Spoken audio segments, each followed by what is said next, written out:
Ukraine पर हमले के लिए कथित तौर पर कामिकाज़ी ड्रोन का इस्तेमाल किया था, जो उसे ईरान ने दिए थे। इन हमलों के बाद यूक्रेन ने इसराइल से मदद की अपील की।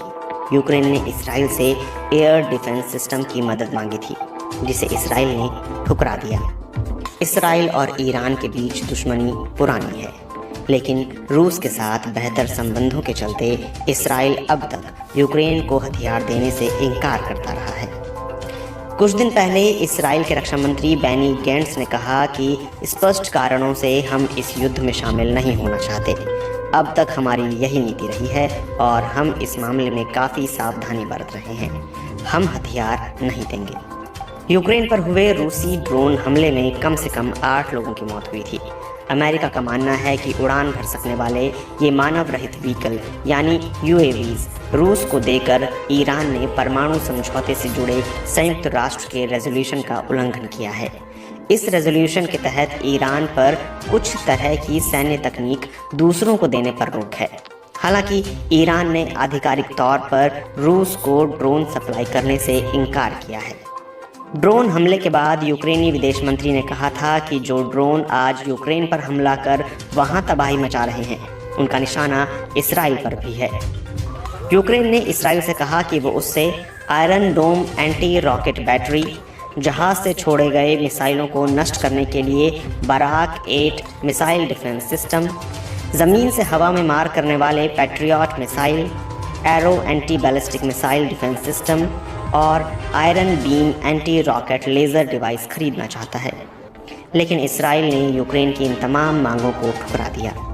इसराइली रक्षा विश्लेषक एलेक्स फिशमैन के अनुसार इसराइल रूस को अपना दोस्त तो मानता है, लेकिन रूस के साथ इसराइल के संबंध नाजुक धागे पर चलने के समान है। एलेक्स फिशमैन कहते हैं कि सीरियाई सीमा पर रूसी सैनिक हैं, गोलान की पहाड़ियों पर, भूमध्य सागर के तटों के पास और सीरिया में उनकी सेनाएं और नौसेना के दस्ते मौजूद रहते हैं। इसराइल रूस के साथ सीधे तौर पर दुश्मनी नहीं ले सकता। सीरिया पर होने वाले किसी भी हवाई हमले की जानकारी इसराइली सेना हॉटलाइन के जरिए रूस को आधिकारिक तौर पर देती है।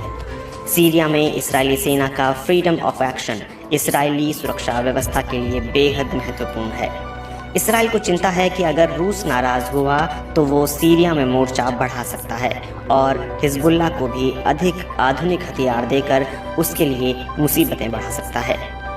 इस बीच एक दिलचस्प आंकड़ा यह है कि यूक्रेन पर रूसी हमले के बाद से रूस में रहने वाले हर 8 यहूदी लोगों में से एक ने इसराइल की तरफ पलायन किया है।